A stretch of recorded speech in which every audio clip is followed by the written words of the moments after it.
Cast in India their mechanism genesis and development Baba Saheb doctor B Ambedkar का प्रथम शोध प्रबंध है कि उन्होंने 9 मई 1916 को एक शोध पत्र के रूप में कोलंबिया विश्वविद्यालय न्यूयॉर्क अमेरिका में आयोजित डॉक्टर ए गोल्डन वेजर के नृवंश विज्ञान के सेमिनार के अवसर पर पढ़ा था। स्वाभाविक है कि इस ऐतिहासिक लेख में उन्होंने मानव शास्त्रीय दृष्टिकोण को आधार बनाकर जाति समस्या पर प्रकाश डाला। उनका कहना है कि भारत की आबादी आर्य द्रविड़ मंगोल सिथियाई जातियों का सम्मिश्रण है। नस्ल की दृष्टि से लोग पंचमेल या विषमांग हैं। डॉक्टर अम्बेडकर के अनुसार भारतीय प्रायद्वीप के एक छोर से दूसरे छोर तक लोगों को सांस्कृतिक एकता ही एक सूत्र में बांधती है। जातियों के संबंध में विद्वानों के विविध मतों का मूल्यांकन करने के बाद डॉक्टर अम्बेडकर का कथन है कि बहिर्विवाह के ऊपर अंतर्विवाह का अध्यारोपण ही जाति समूह बनाने का मुख्य कारण है। अंतर्विवाह के संबंध में डॉक्टर अम्बेडकर कहते हैं कि सती सारे जीवन वैध विधवापन निभाने और बाल विवाह जैसी रीतियां अंतर्विवाह के कारण ही होती हैं। जय भीम साथियों, स्वागत है आपका हमारे YouTube चैनल भीमराव ऑफिशियल में। और हम हाजिर हैं डॉक्टर बाबा साहब द्वारा लिखित भारत में जातियां, उनकी संरचना, उत्पत्ति और विस्तार। तो चलिए साथियों शुरू करते हैं। डॉक्टर बाबा साहब अम्बेडकर लिखते हैं, मैं यह कह सकता हूं कि हममें से अनेक ने स्थानीय, राष्ट्रीय तथा अंतर्राष्ट्रीय महत्व की ऐसी वस्तुओं का अवलोकन अवश्य किया होगा जिन्होंने मानव सभ्यता के निर्माण में योगदान किया है, किंतु मानव संस्थाओं जैसी वस्तु के अवलोकन का विचार कदाचित बहुत कम लोगों के मस्तिष्क में उत्पन्न हो सकता है। मानव संस्थाओं का अवलोकन एक विचित्र विचार है, कुछ इसे सरफिरों का विचार भी कह सकते हैं। मैं आशा करता हूं कि आप मानव शास्त्री होने के नाते ऐसे नए चिंतन के प्रति ऐसा कठोर दृष्टिकोण नहीं अपनाएंगे, क्योंकि यह सरफिरों का विचार नहीं है और विशेषकर आपके लिए यह विचित्र विचार भी नहीं होना चाहिए। मुझे विश्वास है कि आप पंपोई जैसे ऐतिहासिक स्थल अवश्य गए होंगे और वहाँ अपने वाकपटु गाइड के मुंह से उन पाखंडों का इतिहास कौतूहलपूर्वक सुना होगा। मेरी राय में मानव शास्त्र का विद्यार्थी एक प्रकार से बहुत कुछ उस गाइड की तरह ही होता है, लेकिन अपने प्रति रूप गाइड की अपेक्षा वह कदाचित अधिक गंभीरता और निज ज्ञान की लालसा से और यथासंभव वस्तुपरक होकर इन संस्थाओं का अवलोकन करता है तथा उनके जन्म और कार्यकलाप की जानकारी प्राप्त करता है। इस सेमिनार का विषय आदिम बनाम आधुनिक समाज से है। इसमें सम्मिलित मेरे सहयोगियों ने आदिम या आधुनिक सामाजिक संस्थाओं जिसमें उनकी विशेष रुचि थी की स्पष्ट व्याख्या प्रस्तुत की थी। अब जबकि मेरा नंबर आया है, मैं भारत में जातियाँ, उनकी संरचना और उत्पत्ति विस्तार विषय को यथाशक्ति आपके सम्मुख प्रस्तुत करूंगा। विषय की जटिलता के संबंध में आपको कुछ बतलाने की मैं आवश्यकता नहीं समझता। मुझसे अधिक निपुण व्यक्तियों एवं कुशल लेखकों ने जाति संबंधी रहस्यों को उद्घाटित किया है, किंतु दुर्भाग्यवश अब तक यदि अगम्य न भी कहा जाए तब भी व्याख्यानहीन बनी रही है। मैं जाति जैसी पुरातन व्यवस्था की जटिल उलझनों से अवगत हूँ। मैं इतना निराशावादी नहीं कि इसे अभूत पहेली मान लूँ, क्योंकि मेरा विश्वास है कि इसे समझा जा सकता है। जाति समस्या सैद्धांतिक और व्यवहारिक दोनों ही रूप में बहुत व्यापक है। व्यवहारतः यह एक बहुआयामी परिणामों वाली व्यवस्था है। यदि यह एक देशी समस्या है, किंतु यह व्यापक स्तर पर अपकार कर सकती है, क्योंकि जब तक भारत में जाति व्यवस्था स्थापित रहेगी तब तक हिंदू गैरों से शायद ही विवाह या सामाजिक मेल मिलाप करेंगे, और यदि हिंदू अन्य देश में जाकर बस जाएं तो भी यह भारतीय जाति व्यवस्था एक विश्व समस्या का रूप धारण कर लेगी।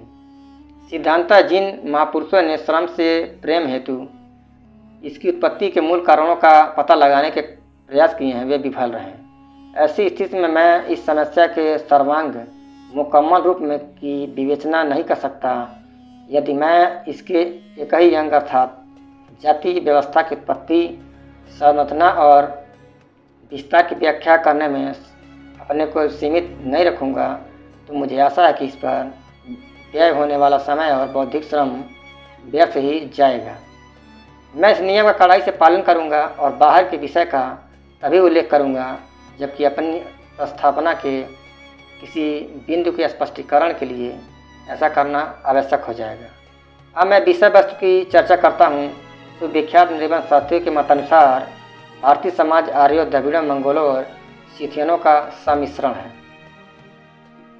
ये सब लोग सदियों पहले जब कबायली जिंदगी व्यतीत कर रहे थे तब अपनी अपनी संस्कृतियों के साथ भारत पहुँचे। अपने से पहले आए लोगों को पराजित कर इन जातियों ने अपने लिए जगह बनाई और काफ़ी लड़ाई झगड़े के बाद शांतिप्रिय पड़ोसी की भांति यहाँ बस गए। निरंतर संपर्क और पारस्परिक संघर्ष के माध्यम से उन्होंने एक सार्वजनिक संस्कृति विकसित की और अपनी विशिष्ट संस्कृति का परित्याग कर दिया। यह स्वीकार किया जा सकता है कि इस प्रकार सभी जातियों का संपूर्ण सम्मिलन नहीं हो पाया। भारत के विभिन्न भागों का भ्रमण करने वाले को यह अच्छी तरह समझ में आ जाएगा कि पूर्व तथा पश्चिम और उत्तर दक्षिण के लोगों की शरीर संरचना तथा वर्ण में काफ़ी अंतर है। लेकिन कहा जा सकता है कि सम्मिलन किसी मानव समाज की सजातीयता का एकमात्र आधार नहीं हो सकता। निर्वहन शास्त्रीय आधार पर सभी समाज विषम जातीयता वाले होते हैं। सजातीयता का एकमात्र आधार मात्र संस्कृति एकता होती है। इस तथ्य को स्वीकार करते हुए मैं यह कहने का साहस कर सकता हूँ कि सांस्कृतिक एकता के विषय में कोई भी देश भारतीय महाद्वीप की प्रतिस्पर्धा नहीं कर सकता। यहाँ भौगोलिक एकात्मकता का मात्र ही नहीं वरन इससे भी अधिक गंभीर और मौलिक एकता भी है। यह देश के एक कोने से दूसरे कोने तक व्याप्त है निश्चयात्मक सांस्कृतिक एकता है। ऐसी सजातीयता के कारण ही जाति समस्या का विश्लेषण कठिन हो जाता है। यदि हिंदू समाज पारस्परिक एकाकी इकाइयों का संघ मात्र होता तो मामला यानी इसका विश्लेषण करना सरल हो जाता, किंतु जाति व्यवस्था के कारण सजातीय इकाई का विभाजन हो जाता है और यही विभाजन की प्रक्रिया जाति व्यवस्था की उत्पत्ति की व्याख्या है। अपनी जांच पड़ताल योजना पर विचार करने से पूर्व यह आवश्यक है कि जाति प्रथा के स्वभाव पर विचार कर लिया जाए। इसको परिभाषित करने के लिए मैं इससे संबंधित प्रतिष्ठित अध्येताओं का उल्लेख करूंगा। नंबर 1 है, इसी विषय के एक फ्रांसीसी विद्वान माननीय सेनाट ने जाति को इस भांति परिभाषित किया है।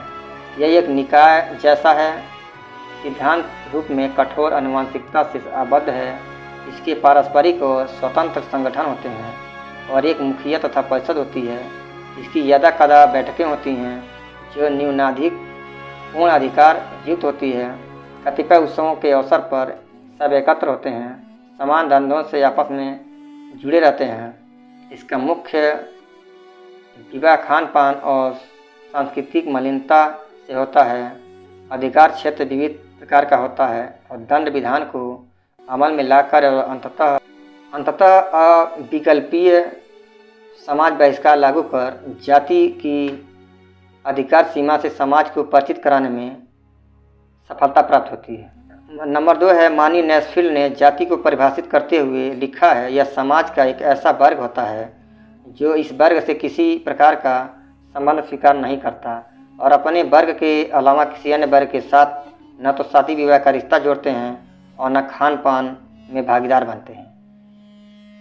सर एच रिस्ले के अनुसार किसी जाति की परिभाषा इस प्रकार दी जा सकती है कि यह परिवार या कुटुंब दलों का समूह होती है और इसे समान नाम वाली होती है जो प्रायः पेशे विशेष का सूचक होता है और उसे संबंध होता है।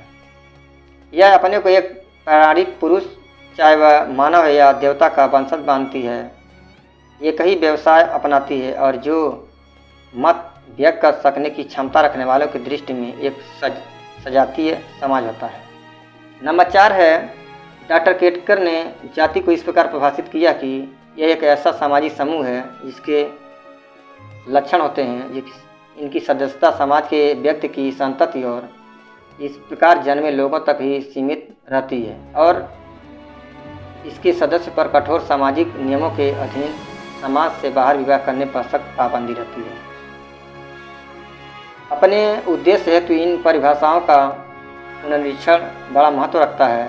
यदि प्रारंभ में 3 लेखकों की परिभाषाओं पर अलग अलग विचार करके देखा जाए तो ज्ञात होता कि इनमें या तो बहुत अधिक या बहुत कम बातें सम्मिलित हैं। कोई भी स्वयं में पूर्ण या सही नहीं है और जाति व्यवस्था का संरचना संबंधी मुख्य मुद्दा सभी में छूट गया है। इनमें गलती यह है कि जाति को अपने में एक पृथक यूनिक मानकर परिभाषित करने का प्रयास किया गया है और उसे संपूर्ण जाति व्यवस्था के अंतर्गत एक ऐसा ग्रुप नहीं माना गया है जिसका इस व्यवस्था से सुनिश्चित संबंध है। समर्थ रूप में किसी न किसी बात पर बल दिया गया है जो अन्य में अदृश्य है। इसलिए आलोचना की दृष्टि से मैं उन्हीं मुद्दों को लूँगा जो उक्त परिभाषाओं में सभी जातियों में समान रूप से परिलक्षित होते हैं तथा जाति की विशेषता समझे जाते हैं, और इसी प्रकार मैं उनका पुनर्मूल्यांकन करूँगा। इसे सेनाट महोदय के कथन से आरंभ किया जाए। वह इस ओर ध्यान आकर्षित करता है कि मलिन विचार जाति व्यवस्था का विशिष्ट चरित्र है। इस विचार के संबंध में बड़े विश्वास के साथ कहा जा सकता है कि यह किसी अर्थ में भी जाति विशेष की विशिष्टता नहीं होती। यह विचार पुरोहित के कर्मकांड से उत्पन्न होता है और स्वच्छ संबंधी दृढ़ विश्वास का घोतक है। अतः इसका जाति से आवश्यक संबंध होने की बात को जाति की कार्यप्रणाली को हानि पहुंचाए बिना पूर्णतः नकारा जा सकता है। मलिनता की बात जाति प्रथा से इसलिए जोड़ दी गई है क्योंकि धर्मोपदेश देने वाली जाति पुरोहित को समाज में सर्वोच्च स्थान प्राप्त है, और हम जानते हैं कि पुरोहित और स्वच्छता का संबंध पुराना है। इसलिए हम यह निष्कर्ष निकाल सकते हैं कि मलिनता की बात जाति की विशिष्टता तभी यह मानी जा सकती है जब तक कि धार्मिक भावना से मंडित है। माननीय नेस्फील्ड का कहने का अपना ढंग है कि जाति से बाहर के लोगों के साथ खान पान न करना जाति का विशिष्ट चरित्र होता है। यद्यपि यह एक नया दृष्टिकोण है, तथापि हम कहेंगे कि माननीय नेस्फील्ड ने कार्य को कारण बना समझने की गलती की है। जाति ऐसी इकाई होती है जो स्वयं को बाड़े में बंद कर लेती है, इसलिए वह अपने सदस्यों के खान पान सहित सामाजिक मेल मिलाप को अपने दायरे तक सीमित रखती है।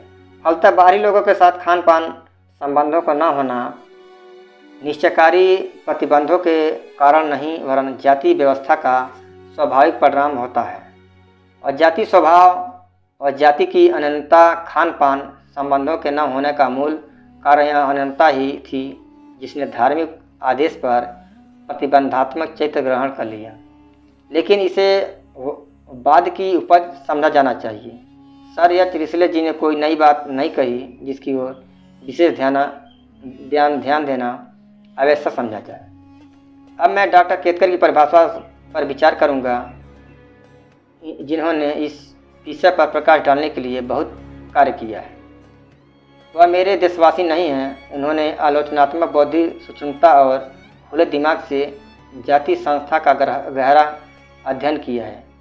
उनकी परिभाषा विचारणीय है क्योंकि उन्होंने जाति व्यवस्था के संदर्भ में अंतर्निहित जाति विशेष को परिभाषित किया है और उन्हीं विशेषताओं पर ध्यान केंद्रित किया है जो जाति व्यवस्था के अंतर्गत जाति विशेष के अस्तित्व के लिए अपरिहार्य है। उससे सभी बातों को गौड़ प्रकार का होने के कारण छोड़ दिया है। यद्यपि उनका भाष्य से बड़ा ही सरल और स्पष्ट है, किंतु इसमें कुछ वैचारिक भ्रम दृष्टिगोचर होता है।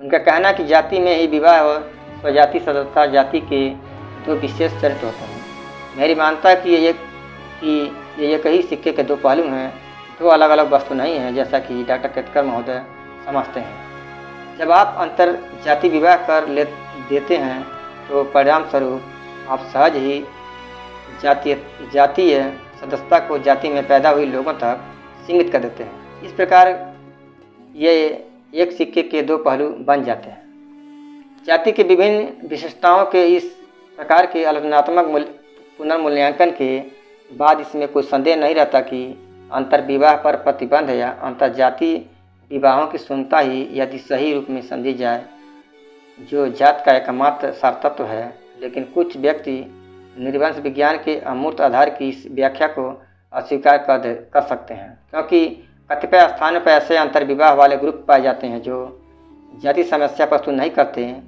सामान्य तौर पर यह सही हो जाता है कि अंतर्विवाह करने वाली सोसाइटी जिसकी संस्कृति भिन्न हो, अन्यों से अपना निवास स्थान प्रायः दूर रखती हो और दूसरों के साथ उनका कोई संपर्क न रहता हो, तब जाति समस्या का न होना एक औत्सुकता का रूप ग्रहण कर लेती है। इस प्रकार के दृष्टिकोण के समर्थन में अमेरिकी राष्ट्र निग्रो और गोरों का तथा रेड इंडियनों का प्रयुक्त उदाहरण प्रस्तुत किया जा सकता है। क्योंकि भारत की स्थिति भिन्न है, इसलिए उसके संबंध में इस विषय पर भी इस प्रकार का भ्रम नहीं होना चाहिए, जैसा कि पहले कहा जा चुका है। भारत में स्वजातीयता स्थापित है। भिन्न भिन्न क्षेत्रों में रहने वाली भारत की विविध जातियों का संचालन हो चुका है और उनमें वह सांस्कृतिक एकता विद्यमान है, जो कि स्वजातीयता का एकमात्र आधार होती है। स्वजातीयता के ऐसे आधार के कारण जाति समस्या का चरित्र पूर्णतः भिन्न प्रकार का है, जो अंतर्विवाह व्यवस्था वाले समाज या कबीलाई ग्रुपों के समीप निवास की स्थिति में बिल्कुल नहीं पाया जाता है। भारत में जाति का अर्थ है जाति का कृत्रिम विभाजन कर उसे स्थिर तथा निश्चित यूनिटों का रूप प्रदान करना, जिनका अंतर्विवाह के कारण एक दूसरे में संलयन बाधित कर देता है। इससे यह अपरिहार्य निष्कर्ष निकलता है कि अंतर्विवाह ही जाति का विलक्षण चरित्र है, और यदि हम यह सिद्ध कर सके कि अंतर्विवाह पद्धति को कैसे कायम रखा जाता है, तो हम व्यवहारतः यह सिद्ध कर सकेंगे कि जाति की उत्पत्ति और संरचना का कैसा स्वरूप है। आपके लिए यह अनुमान लगाना कदाचित सहज न हो कि मैं अंतर्विवाह को जाति व्यवस्था के रहस्य की कुंजी क्यों मानता हूँ। आपके मस्तिष्क को अधिकार बोझिल किए बिना मैं यह बताना चाहूँगा कि यह मेरे इस कथन का कारण क्या है। साथियों, आज के लिए बस इतना ही। मिलते हैं अगले वीडियो में। जय भीम, नमो बुद्धाय, धन्यवाद।